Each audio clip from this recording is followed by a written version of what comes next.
while we were on vacation, we went to Washington, D.C. for a week. It was my first time to be in D.C., and when I am new to a new city, I'm not exactly sure how to get around, and D.C. is relatively easy. It's easier than London. I think it's easier than New York City as well, and one of the things that's made it easier these days is because the mass transit systems have an app.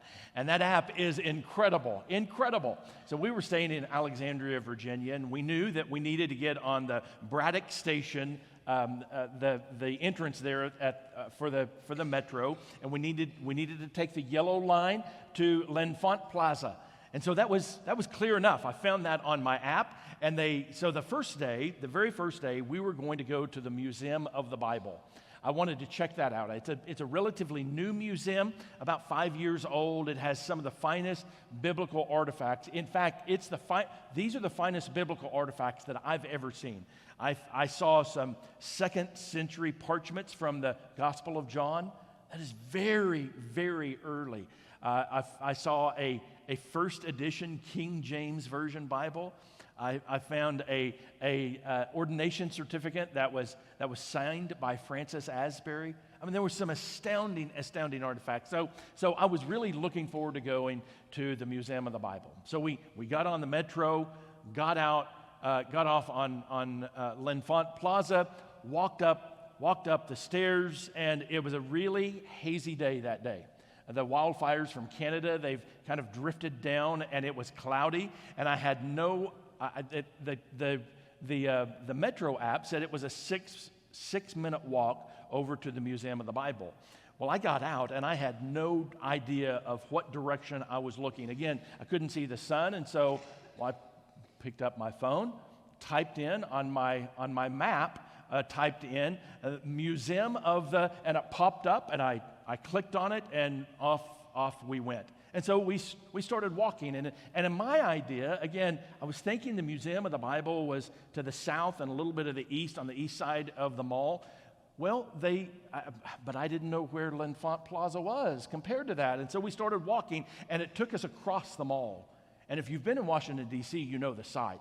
You've got the Washington Monument on your left, and then you look down, and there's the U.S. Capitol, and I'd never seen them before, and I wanted to just stand and look for just a few moments.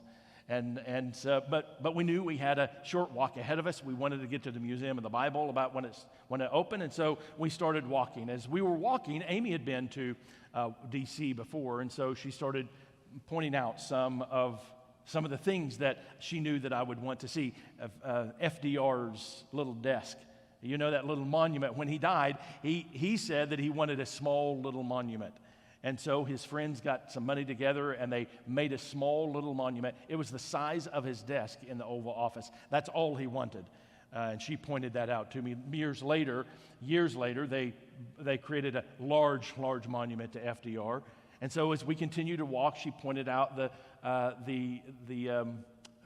where they were celebrating the Navy. There was the National Museum. It was the Museum of Art, the National Archives, the Navy Memorial, the FBI headquarters. And we were chatting and talking, and I realized we'd been walking for longer than 6 minutes. I looked down on my watch, and we had been walking for about almost 30 minutes, and we were walking all uphill. Again, I had no idea of what direction that we were going, but it said the museum was right around the corner, and so we turned the corner, and I looked up at the sign, and we were at the Museum of the Illusions. You see, whenever I typed it into the map, I let it go ahead and auto-populate, and we did not show up at the Museum of the Bible. We showed up at the Museum of the Illusions, 30 minutes walk out of the way. So I profusely apologized to my wife. I typed in Museum of the Bible, which, by the way, really was a 6-minute walk from L'Enfant Plaza. Beautiful collection as we got there. But isn't it amazing that's how easy it is to get turned around? How easy it is to get turned around and go in the wrong directions. When I was in D.C., I was relying upon others that knew more than me. The makers of the Metro app, which I thought were wrong. Surely they had to be wrong after we were walking 30 minutes. We were going to the Museum of the Bible. No, they really did know more than me. But then I made a mistake in inputting it into my maps, but all the while I was headed in the wrong direction. And sometimes, as a church, we can do the same thing. We can get headed in the wrong direction. We can do what we think we need to be doing, only to find out that we have been headed in the wrong direction, both as a church and as members of the church. Sometimes we need to stop, look around, get our bearings, and make sure that we are on course. Over the last year, what we have been through as a church, I think now it is time for us to stop, look around a little bit, get our bearings, and make sure that we are on our right course. Make sure that we are on the right course. So we've disaffiliated, and now we are members of the global Methodist Church. And that difficult decision that we have been through, it's been a difficult decision, and it's been a painful decision for all of us. We've all said goodbye to church members and friends that sat beside us in Sunday school class and in our pews. But we made a decision on behalf of our church, and we're good with the decision. But again, we need to take stock and make sure that we're headed now in the right direction. So beginning today, over the next few weeks, we're going to be looking to make sure that we're headed in the right direction, both as a church, as a congregation, and as individuals, because it is so easy to get off track. It is so easy to lose our bearings. So we were made for mission. We were made for mission. One thing that COVID taught us, among a plethora of other things, one thing I believe that COVID taught us is that if we don't have a purpose or a direction in our lives, we will quickly lose our way. You remember back in March of 2020, do you remember those first few days? We were told the lockdown wouldn't last longer than about 10 days or so, and so we were really excited about it. Do you remember the excitement that we thought, gosh, I'm going to have a chance to read all those books that I have stacked up. I'm going to have a chance, I'm not just going to read those books. I'm going to learn a new language. I need to build a barn in the backyard. I'm going to build a barn in the backyard. I'm going to learn all kinds of new skills. Well, after about 4 or 5 days, we had done all the jigsaw puzzles that we could handle. We had read all of the books that we could handle, and so we turned on the TV, and there we found it, our saving grace, Tiger King. Do you remember? Do you remember watching Tiger King? God help us. Do you remember? I think historians are going to look back on us and say, how in the world did that happen? How in the world did the entire culture tune in to that? I think we tuned into that because we lost our way. We didn't have anything that was driving us. We didn't have anything that was giving us a purpose and a vision for our lives. Our lives were on hold. We had to check out. They said 10 days, and then that 10 days turned into 10 months in many areas of the world, and in some areas of the country. It's still going on. But we lost our way just a little bit, and I propose that we all have a Tiger King in our life. Something that distracts us, something that just helps us to kind of bide the time, but it really is not giving us any kind of direction in our lives. It's not a purpose in our lives. It's not a mission in our lives. It just kind of, it just gives us a little bit of distraction in our lives. I don't know what it is for you, but for me, before I became a pastor, the Tiger King in my life was my pastor. I grew up in a small church. A church of about 70 or 80 in worship attendance. And in those kinds of churches, we could count on it. It was like clockwork. Every 2 to 3 years, we got a new preacher. Every 2 or 3 years, every 2 or 3 years, we got a new preacher. And as I was growing up, I was focused more on the preacher than I was on my own faith. And so it depended on who my preacher was, whether I was going to hear a sermon that related to me as a teenager, or whether he was going to say something crazy or do something crazy in the pulpit, or I was going to be able to relate to him or not. my Tiger King was my preacher. I wasn't being the kind of disciple that I needed to be because I was so focused on who my preacher was. And I don't know if that's where you are. There may be other things that it's kind of your Tiger King when it comes to your own spiritual journey. But not only as members of the church and not only as individuals, but also as a church, we can be distracted. We can get distracted by so many things. In some of my previous churches that I've served, it was the style of worship and the style of music. Churches got so distracted by that. Some in the church wanted to sing only old hymns that were with an organ. Others wanted to bring in a piano and maybe a little bit of praise music. Others wanted to go so crazy and wild that they even brought a guitar into the church. Oh, God help us.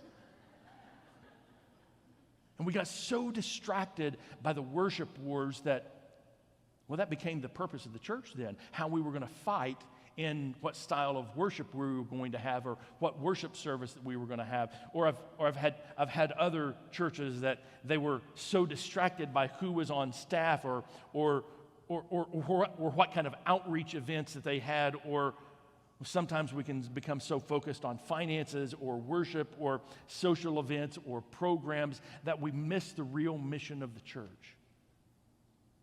And we were made for mission. And if we don't have a mission, we're going to have a Tiger King in our life that's going to distract us and take all of our attention. But in the church, we must be very clear. In the church, our primary mission is to make disciples of Jesus Christ. That's what he told us here in the last words in the Gospel of Matthew. Jesus has already been crucified. He's come back and was resurrected. Here in Matthew's gospel, we don't have too many accounts of his appearances to his disciples, and this is the last time he appears there in the Gospel of Matthew. The very last words, Jesus appeared among them, says some believed, some doubted, and he came among them, and he said, "All authority in heaven and on earth has been given to me. Go, therefore, and make disciples, baptizing them in the name of the Father and of the Son and of the Holy Spirit, and teaching them everything that I have commanded you." The ancient historians say that the most important words that a person has are their last words. I don't think it was I don't think it was just happenstance here that Matthew records these words. Matthew believed that these were the single most important words that Jesus ever uttered. His command, his great commission to his disciples to go and make disciples. And so, church, that is our mission, to make disciples of Jesus Christ. Nothing else. We must not have a Tiger King in our church, something that distracts us, something that takes our focus away from our true and primary purpose of making disciples of Jesus Christ. So what is a disciple? First, what is a disciple? A disciple is someone, Jesus described it, if anyone would want to come after me, they must deny themselves, take up their cross daily, and follow me. A disciple is simply that. Someone who daily denies themselves, takes up their cross, and follows Jesus. Follows him in the way of love, follows him in the way of mercy, follows him in the way of justice, follows him in the way of prayer, denying ourselves, taking up our cross, meaning dying, literally dying to ourselves. Having ourselves crucified, our will being crucified daily and following him, giving it all up to follow Jesus Christ. That's what a disciple is. And as a church, we're called to make disciples. First, as individuals, we are called to be faithful disciples. We're called to be faithful disciples. So what does that mean like? What does that mean? Well, it means doing everything that we can to deny ourselves, take up our cross, and follow him. That's our purpose in life. That's your purpose in life. That's my purpose in life. That is our great mission, to be disciples of Jesus Christ. Again, denying ourselves, daily taking up our cross, and following him. But likewise, as a church, that's our purpose. So why does Polk Street exist? To pay for this big building? To come and listen to a beautiful choir? To come and find an outstanding and really good-looking pastor? No. That's not the purpose at all. The purpose of this church is to make disciples of Jesus Christ. I fear, church, that we have become so distracted and so broad that we have lost that primary mission and purpose of making disciples of Jesus Christ. When I was gone on vacation, we received 6 different invitations as a church to be part of different banquets around town. And those banquets are important, by the way. And I love going to banquets, and I think those banquets are vitally important. If you all aren't familiar with the banquet season in Amarillo, it is where there are all kinds of agencies and ministries and programs here in Amarillo that's primarily designed to reach the poor and those who are struggling in life. They'll have banquets. They'll have groups of people who will buy tables at those banquets. These are fundraising events, and those are vitally important. And we've signed up for almost every single one of them. We've said, absolutely, we want to be part of that. But it was a reminder to me that although those are vitally important things, and we must be involved in living out our faith and reaching out, our primary purpose at Polk Street is to make disciples of Jesus Christ. Those other things are the outflow of that. And oftentimes, we can make the events and the programs the purpose of the church. Sisters and brothers, the events and programs are simply the outgrowth of forming disciples. If we are disciples, and if we have a church that's made up of disciples, then we're going to be in mission. But we must primarily focus our attention on becoming disciples of Jesus Christ and making disciples of Jesus Christ. So how do we do that here at Polk Street? 2 very quick things, and these are going to be very practical. First, you need to find a Sunday school class. It's as simple as that. I want to be very clear with you. If you do not have a Sunday school class here at Polk Street, you are going to feel like you're on the outside looking in. Some of you have been here for years and years and years, and you've never had a Sunday school class, and very likely you've always felt a little bit like you're on the outside looking in. That will never change until and unless you join an adult Sunday school class. We have 11 of them. We have an option for you. I can promise you, if the first class you go to doesn't work, try out another one. There's 11 different options. If we've got a group of people and we don't have a class for them yet, we'll form a class with you and some other folks. We'll start a new one for you. You need to have a Sunday school class, and here's why. If you are relying upon a 25-minute sermon once a week or a couple of times a month, I pray for your soul. I believe in what I do, and I believe in the power of preaching. I absolutely believe in the power of preaching. But a 25-minute sermon a couple of times a month cannot and will not grow your faith. It's as simple as that. You must be in a small group in which you are delving deeper into the Scripture and also doing life together. I sat in the Sunday school class this morning. The first almost, 30 minutes, 25 minutes of that class was about sharing with one another. Sharing tragedies and loss, sharing prayer concerns, sharing life with one another. That's what we've got to have. We've got to have a small group that we can rely on, that's going to be there with us through thick and thin, through the good and the bad, through it all. And so you've got to find a Sunday school class. So why do we have Sunday school classes? To make disciples of Jesus Christ. That's the primary purpose. The second thing that I would strongly encourage you to think about and to do is to take a Bible study. To take a Bible study here at Polk Street. Why do we teach Bible studies? so that can be your Tiger King to distract you from everything else? No, so that you'll be a faithful disciple of Jesus Christ. I've been teaching Disciple Bible Study, Disciple 1 Bible Study for the last 25 years. I've had, I don't know how many times I've taught it, 10 times or so. I've had almost 200 people who have taken Disciple Bible Study. Let me describe to you very quickly what Disciple 1 Bible Study is. It is it's a class intent on creating disciples of Jesus Christ. Bible studies oftentimes are to transmit information. Disciple Bible Study is for transformation.